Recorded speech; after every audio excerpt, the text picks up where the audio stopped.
22শে শ্রাবণের উপর আমার ভীষণ রাগ হয়। না, এটি আপনার মৃত্যুদিন বলে নয়।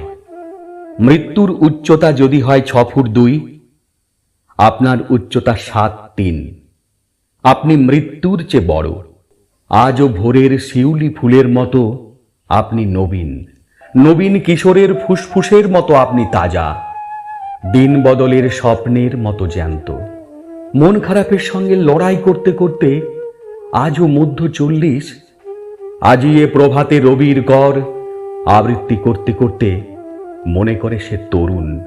রাস্তা থেকে পুলিশের ভ্যানে উঠতে উঠতে আকাশে জ্বলন্ত মশালের মতো তার উদ্ধত মুষ্টি নিক্ষেপ করে যুবকটি বলে, বীরের এ রক্ত স্রোত, মাতার এ অশ্রুধারা, ধরায় ধুলায় হবে না হারা। আজও ধর্মান্ধ জনতার মাঝে দাঁড়িয়ে একজন মানব পুত্র, একজন ইমাম, একজন পুরোহিত তীব্র ব্যথায় ঠিকই বলেন, এ পান পাত্র নিদারুণ বিষে ভরা, দূরে ফেলে দাও, দূরে ফেলে দাও তরা। আজও প্রত্যাখ্যাতা নারীটি খসে পড়া ফুলের পাপড়ির মতো মলিন হয়ে মাটিতে মিশে যেতে যেতে শেষমেশ উঠে দাঁড়ায়, বলে, নহি সামান্যা নারী। তার অঙ্গে অঙ্গে জেগে ওঠে জুঁই ফুলের সৌরভ।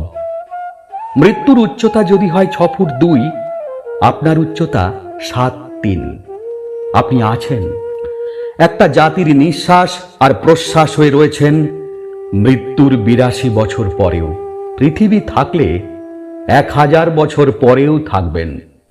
তবু 22শে শ্রাবণের উপর আমার রাগ হয়। এই একটা দিন মনে করায় আপনার প্রয়াণের সঙ্গে সঙ্গেই আমরা হারিয়ে ফেলেছি আমাদের শেষ দীঘল মানুষটিকে।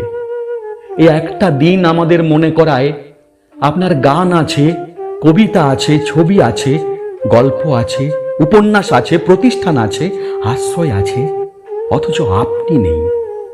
এমন একটি মানুষের মধ্যেও আপনি বেঁচে নেই যিনি শাসকের চোখের উপর রাখতে পারেন চোখ, ছুঁড়ে ফেলতে পারেন নাইটহুড, যার দিকে ঘাড় উঁচু করে তাকাতে হয়।